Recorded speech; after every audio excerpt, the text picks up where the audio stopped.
Coucou les filles, bienvenue sur la chaîne Les Paintings de Molly. Aujourd'hui nous sommes le mardi 2 avril, je souhaite de joyeuses Pâques à tout le monde et en espérant que vous ayez passé un très bon week-end. Je pense à tous ceux qui habitent dans les départements qui ont été en vigilance rouge ce week-end. Dont mes copines des Côtes d'Or là ont eu pas mal de problèmes d'inondation, voilà. C'est pas drôle de vivre ces problèmes météorologiques.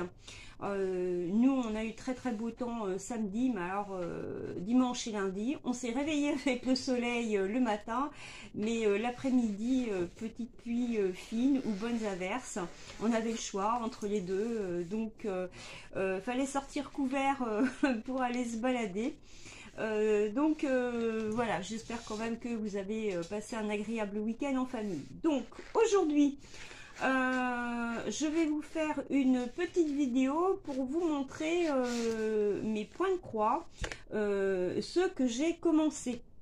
Voilà, donc je vous avais dit, il y en a 4. Alors je vais commencer par le premier. Vous verrez d'ailleurs une vidéo la semaine suivante de ce point de croix où j'en ferai avec vous une petite vidéo blabla point de croix. Je vous l'avais promis depuis longtemps, et bien elle va arriver.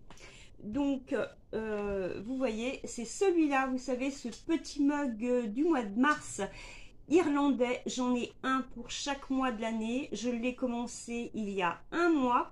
Voilà où j'en suis. Il me reste encore du boulot, mais bon, je ne désespère pas, je vais y arriver. Alors, celui-ci, hein, je vous les avais présentés en unboxing, ceux-là. Ils viennent de chez Biggest Craft et il a 24 couleurs. Voilà, il se fait très bien. Ce que j'aime dans ce point de croix, c'est que la toile est assez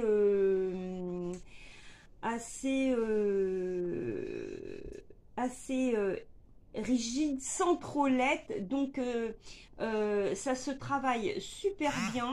Et puis en fait c'est impartial puisque tout le fond qui est en jaune pâle là, c'est-à-dire blanc cassé, et ben je vais pas le faire.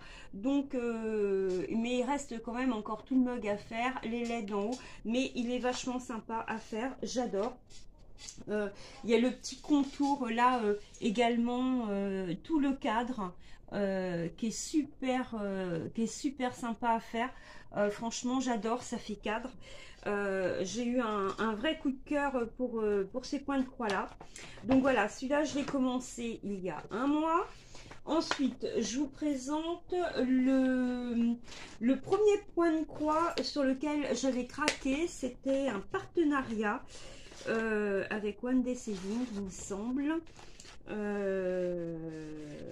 Donc c'est le fameux Mickey. Alors j'avais commencé, j'avais vu les choses en grand, j'avais commencé fort pour être une débutante, j'avais pris un 40 par 50.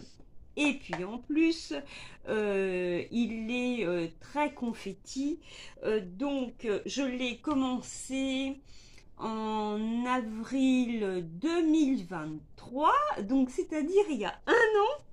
Alors, on rigole pas, voilà ce que j'ai fait. Donc, le chapeau de Mickey, hein, c'est bien quand même, hein. Et puis là, tout le bas. Regardez un peu, c'est tellement... Bon, il va être super joli quand il va être fini, hein. Mais alors, qu'est-ce qu'il est confetti, c'est une horreur. Donc celui-là, ça fait bien... Ouais, 3 semaines sur lequel j'ai pas travaillé dessus. Par contre la toile est très sympa à travailler, et celui-là il a 44 couleurs. Alors l'objectif c'est de le finir pour 2024, hein. On va pas attendre la retraite non plus pour le terminer. Ensuite, le troisième sur lequel je travaille, alors celui-là je travaille dessus très régulièrement, puisque j'ai dû déjà vous en parler. Je participe à quelques défis notamment sur la chaîne d'Angélique, c'est Crochet et Passion, enfin je me rappelle plus le nom de sa chaîne, voilà.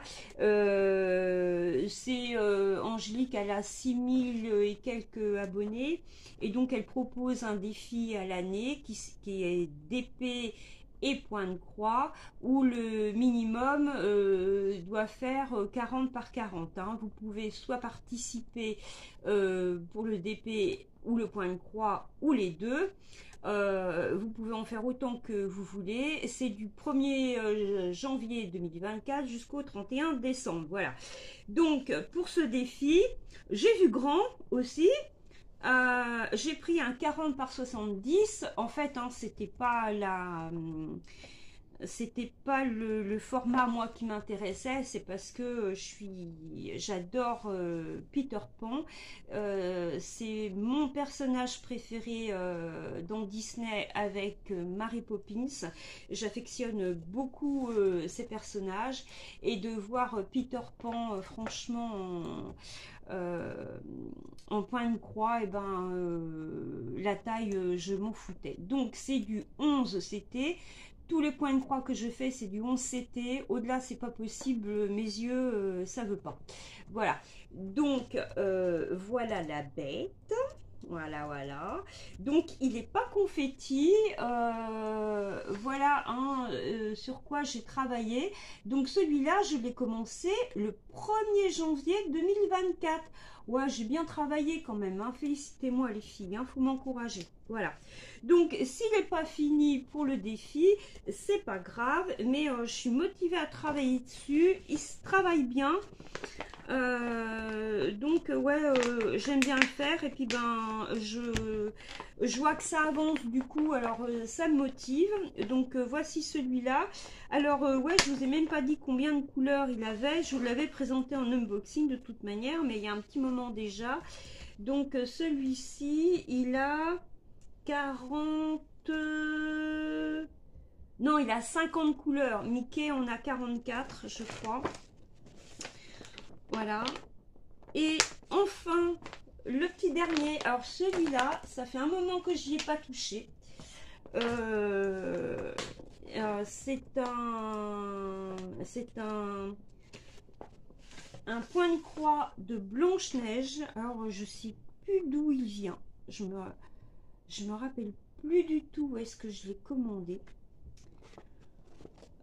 Donc il est sympa à faire parce que c'est que du bloc. Donc voilà, je vous montre la petite image de Blanche-Neige, et voilà le point de croix. Donc, et moi j'ai fait juste ce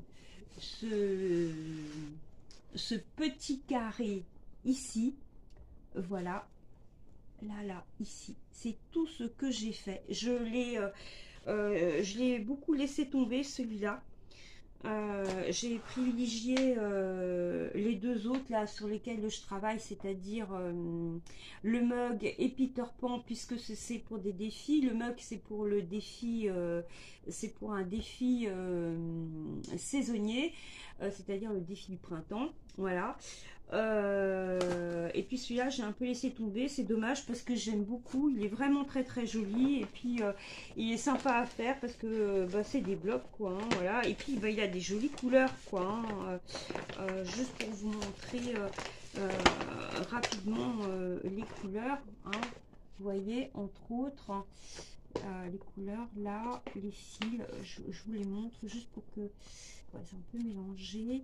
Voilà, je vous les montre pour que vous voyez un peu les jolies couleurs, si vous voyez un peu. Ah ouais, il est vraiment chouette à travailler celui-là. Il y a des très très belles couleurs. Et ouais, franchement, voilà, là, celui-là j'aime beaucoup. Hein. Je vais le reprendre, hein, mais c'est vrai que ouais, celui-là, ben, malheureusement, je l'ai un peu mis de côté. Mais de toute manière, quand je commence quelque chose, je le termine, même si ça prend du temps. Mais voilà, je suis comme ça. C'est pas parce que je l'ai acheté qu'il faut que je le termine. C'est pas une question de radinerie ou quoi que ce soit. C'est une question de volonté. Je commence un truc, je le termine. Point barre. Parce que ben quelquefois, je trouve que ben on peut être une période de sa vie où on peut perdre la motivation de quelque chose parce qu'on n'est plus inspiré, et puis un jour ça revient. Il y a des moments où on est prêt et d'autres où on l'est pas. C'est comme pour, en fait, c'est comme pour la lecture. Il y a des moments de sa vie où on n'est pas prêt pour lire certains sujets de livres. Vous allez passer complètement à côté, et quelques années plus tard, quelques mois plus tard, vous allez vous y remettre, et puis vous allez plus lâcher parce que vous allez adorer. Moi, je me rappelle, à 10-11 ans, ma mère m'avait offert des livres de Jules Verne, 20 milieux sous les mers. Alors franchement, ça me faisait chier, mais alors d'une profondeur absolue. À 20 ans, je suis retombée dedans, et Jules Verne, pour moi, c'était une découverte phénoménale. Je les ai presque tous lus, je les ai dévorés. Pour moi, c'était un précurseur de la littérature et des inventions du monde moderne. Donc voilà, hein, c'est juste pour vous expliquer. Ça n'a rien à voir avec le point de croix, mais voilà, il y a des moments où on s'emprête, et puis d'autres où on l'est moins, on laisse tomber, et puis on revient dessus, voilà. Donc c'est le cas pour mon fameux point de croix de Blanche-Neige, voilà, que vous reverrez ultérieurement. Donc ben, j'espère que cette vidéo vous a plu. Ça vous a permis de voir un petit peu sur quoi je travaille, parce que c'est bien joli de vous montrer des unboxings de ci, des unboxings de ça, et puis que vous voyez jamais la couleur de ce que je vous présente. Vous montrer des jolies choses achetées, c'est bien, mais de vous les montrer faites, c'est encore mieux, surtout qu'on a tendance quand même à vivre dans un monde de surconsommation. Donc consommer ce que l'on achète, c'est aussi une bonne chose. Voilà, c'était juste un petit clin d'œil. Je vous dis à très très bientôt pour une prochaine vidéo. Ciao les filles, bisous.